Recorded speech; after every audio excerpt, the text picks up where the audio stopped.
Welcome back to Investing Talk Podcast. Good to be back. Today, we're zeroing in on a really big one of the most anticipated reports this week, Intel's upcoming Q3 2025 earnings.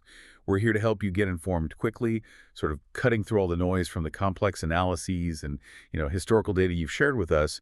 If you like this format, definitely subscribe, like, maybe drop a comment below. And hey, if there's a specific company you want us to dig into next time, let us know in the comments. Yeah, definitely let us know. We've got quite the stack of sources this week for Intel.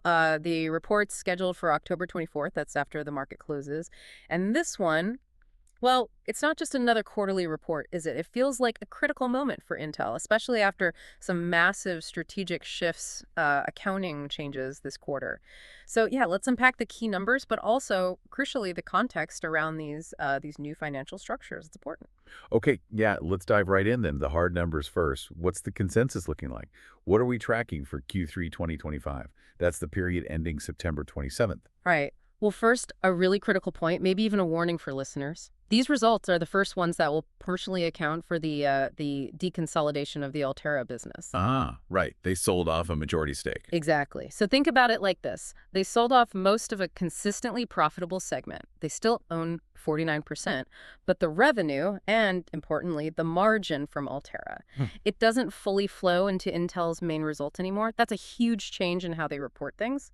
Makes those year-over-year comparisons pretty tricky. Okay, got it. Big asterisk there. So with that in mind, what are the actual numbers analysts expect? Okay, so the analyst consensus, this is looking at Refinitiv and FactSet data, they're pegging revenue at around $13.6 billion. $13.6 billion. How does that compare? Well, it represents about a 6% increase year over year, so some growth. And then the non-GAAP EPS consensus, that stands at 0 and 45 cents. 45 cents, okay. And what about Intel's own guidance? Did they set expectations earlier?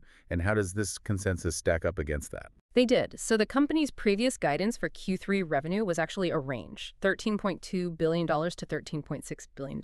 Oh, so consensus is right at the top end then. Exactly, sitting right at the high end of their own range. Suggests analysts are maybe a bit optimistic on the top line. For non-GAAP EPS, their guidance was $0.42 to $0.48. So the $1.45 consensus is smack bang in the middle of that. Interesting. High end for revenue, middle for EPS. Yeah. But here's where it gets really interesting, right? The whisper number. That sometimes gives a better sense of, short-term market feel. What's that saying? Yeah, absolutely. The whisper number, sort of what the institutional buzz is, that's actually sitting a bit higher at $0.47 per share. 47 cents. Yeah. So that suggests some folks out there are really expecting a slight beat on earnings, leaning towards the high side of Intel's own guidance, that little $2.02 gap between consensus and whisper. It's a signal, maybe some quiet optimism brewing. We need to watch that. That whisper number definitely points towards potential positive surprise. But, Right. With Intel, history tells us that small beats or misses, well, they can cause massive stock swings, right?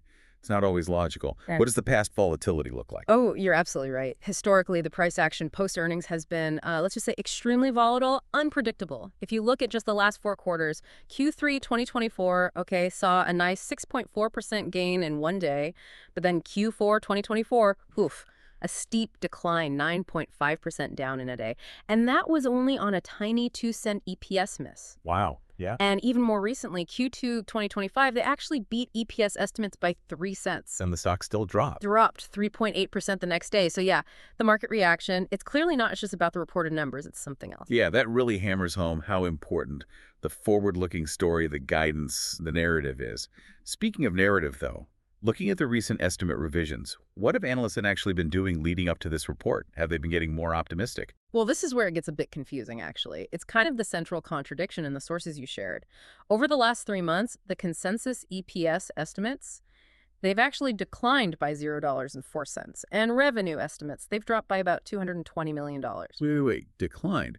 But didn't Intel just have all that huge positive news? The NVIDIA deal, SoftBank, the government stake. Exactly. That's the disconnect. Yeah. This pullback in estimates happened despite all that wildly positive strategic news, which we'll definitely get into. It suggests analysts, while maybe positive long-term, have been subtly pulling back expectations for this specific reported quarter. Maybe hedging against the Altera accounting complexity, maybe worried about macro stuff. It's not entirely clear. Okay, hold on. So Intel gets, a $5 billion investment from NVIDIA, a $2 billion boost from SoftBank, and the U.S. government becomes a 10% shareholder.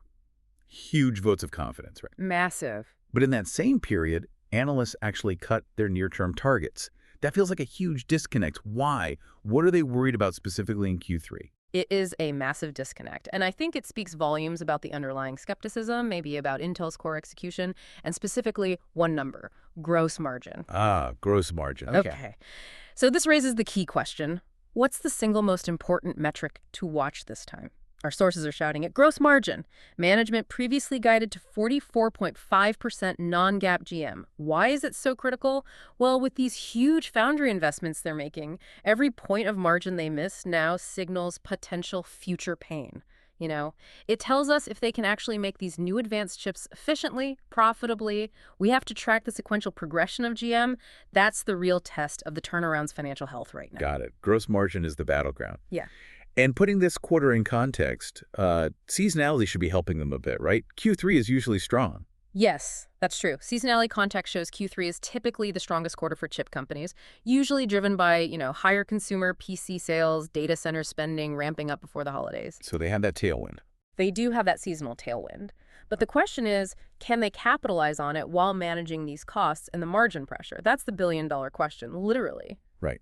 Now, this hasn't exactly been a quiet quarter for Intel, has it? Yeah. Let's unpack those recent catalysts because, as you said, they fundamentally change how we need to view these Q3 numbers and, maybe more importantly, the guidance that comes with them. Absolutely. If you connect the dots, the bigger picture here is that the market narrative around Intel seems to be shifting. It's been driven by three really major capital and strategic events.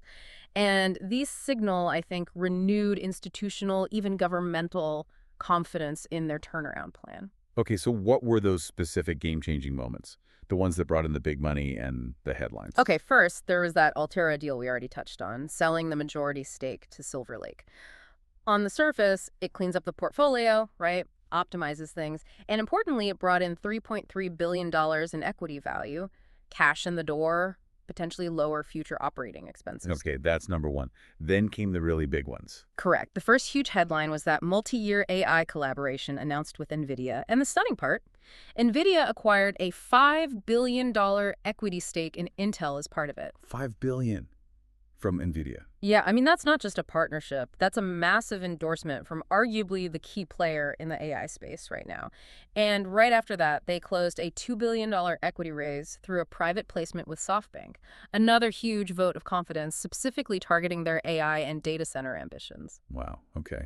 And you mentioned government support too. That felt almost unprecedented. It really did. Alongside showing some financial discipline, lowering the operating expense targets for FY25 and FY26, we saw the U.S. government acquire a 10% stake in Intel. 10%. Yeah. And this wasn't some quiet index fund buy. It visibly boosted the share price. The market read it clearly as optimism around, national semiconductor independence, strategic defense importance. Intel suddenly felt less like just a company and more like a geopolitical asset. So Intel's been busy making deals, selling stakes, collecting checks. What's the broader environment look like? What are their competitors saying? What about the PC market? Well, the sector trends are mixed, but generally supportive, I'd say. Foundry competitors like TSMC, Samsung, they've recently reported pretty robust AI and cloud demand. That suggests the underlying hunger for advanced chips is still very strong. And the PC market, well, it seems to have stabilized. Q3 volumes were up about 2% year over year, according to IDC data. It's not booming, but the massive contraction we worried about last year, that seems to be over. Stabilization is good news. Okay, so supportive sector, but massive company-specific changes in news. Exactly. And given this whirlwind, this mix of news and accounting shifts, it's really no surprise that the analyst consensus is, fractured all over the place. You had JP Morgan raising their price target to $44 after the NVIDIA news, but then almost simultaneously, Morgan Stanley issued a downgrade to equal weight. A downgrade? Why? They flagged concerns about the massive foundry capital spending, the execution risks, the cost headwinds, basically worried about that gross margin point we discussed. And this split is reflected in the Q3 EPS estimates themselves. The dispersion is really wide. The high estimate is 51 cents. The low is $0.39. Wow, a 12-cent range between the high and low estimate for just one quarter. That sounds uncertain. It's incredibly wide. If analysts covering the company this closely can't agree within a 12-cent range, it tells you how little confidence there is in predicting the exact outcome. And that usually translates directly into volatility risk, right? Absolutely. So what's the options market saying? What's the implied volatility telling us about expected moves? Yeah, the IV is definitely highly elevated. Front week 4 is running around 54%. And maybe more telling, the 30-day IV rank is way up in the 84th percentile. That confirms options traders are definitely bracing for a big move, a really decisive event.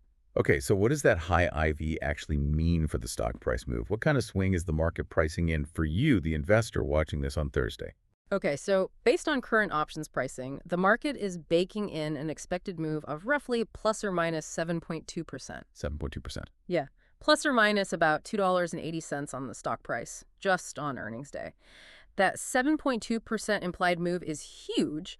It's well above the typical historical median move for Intel, and probably twice what you'd expect for a more stable blue chip stock. So the market is basically saying, expect fireworks, for better or worse. Pretty much, it's pricing in a truly decisive outcome. Not a quiet drift, but a significant reaction one way or the other. Okay, so let's bring it all together. Looking ahead to Thursday's report, given all this complexity, the conflicting signals, the high volatility, Right. what are the most likely scenarios you see playing out? Based on the source material, what should listeners be prepared for? Right. Okay. We can probably outline three main scenarios, but again, preface this with the fact that confidence is relatively low, given that analyst dispersion. First, let's call it the bullish case. We'd assign maybe a 25% probability here. This is where Intel reports revenue and gross margin above their prior guidance range. EPS potentially hits that $1.48 to $1.52 range. So Yeah. meeting or beating the whisper number, what drives this? Probably a better mix in their client and data center AI segments, and really strong, clear guidance fueled by optimism around those NVIDIA and SoftBank partnerships kicking in. And the stock reaction in that case? You could see an 8% to maybe even 12% price jump on the day, a real validation rally. Okay, that's the bull case. What's the most likely scenario? The base case. Yeah, the base case. This probably holds the highest probability, let's say around 60%. Here, the company basically meets the consensus numbers and lands squarely within its own guidance range. So EPS, somewhere between 42 cents and 47 cents. Right, in line. Exactly. Revenue lands between, say, $13.3 billion and $13.7 billion. In this scenario, the stock might see a more moderate move, maybe within plus or minus 5%. The market kind of digests the complexity, acknowledges the execution, but without a major positive or negative surprise to really drive it hard. Okay, and the downside, the bearish case. The bearish case. We'd put this at maybe a 15% probability. Here, revenue misses consensus, perhaps coming in at $13.2 billion or even lower.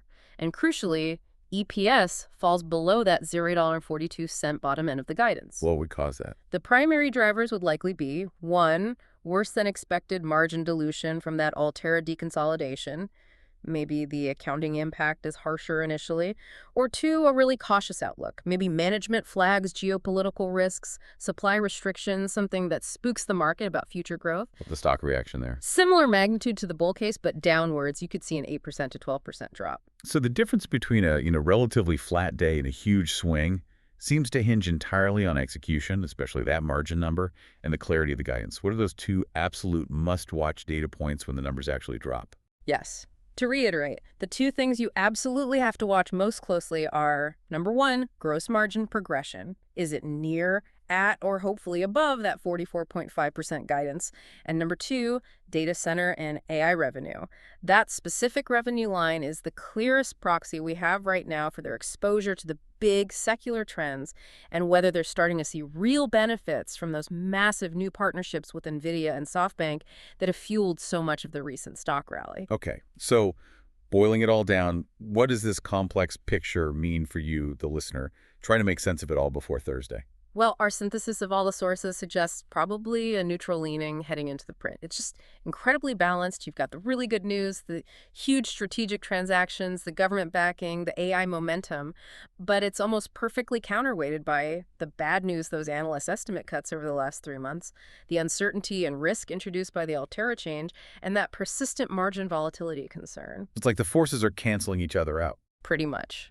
Which explains why the analyst estimates are so spread out, and why we'd give this a confidence score of maybe 6 out of 10 for predicting a specific outcome. We just have low confidence in a clear directional move being guaranteed. Volatility is definitely priced in. The market expects a big move, but the direction of that move is highly uncertain. Makes it a tough outright bet, doesn't it? Extremely tough. Which leads to one potential strategy mentioned in the source material, something to consider for these high volatility, uncertain events. Maybe a pairs trade. Ah, okay. Yeah. How would that work here? Well, instead of just buying or shorting Intel, you might trade it against a competitor like AMD, or maybe against the broader semiconductor sector ETF like SOXX. Yeah. So you could go long Intel and short AMD, or vice versa. The idea is if the whole chip sector moves up or down together because of some macro news, your two positions should largely offset each other. You isolate the bet. So you're betting purely on Intel's company-specific performance relative to the competition. Exactly. You win or lose based mostly on Intel's unique story. The execution, the margins, the guidance, the very things we've just been discussing, rather than just riding a sector wave. It's a way to manage that broader market risk. That's interesting, and it raises a final important question, I think, for you, the listener, to maybe mull over. With all this huge strategic partnership news, NVIDIA, SoftBank, the government dominating the headlines and driving the stock recently, is this earnings report really going to be about Intel's specific execution, their ability to deliver on the foundry model and margins? Or will the stock just end up tracking whatever broader sector trends get reported by Intel's competitors anyway? How much does the company-specific story matter versus the sector tide right now? That's the core question, isn't it? It really is. Yeah. Well, hopefully this analysis gives everyone a solid running start on understanding the high stakes for Intel this week. Thanks again for sharing all the sources with us. Always a pleasure. Lots to watch on Thursday. Absolutely. We'll catch you next time on Investing Time Podcast.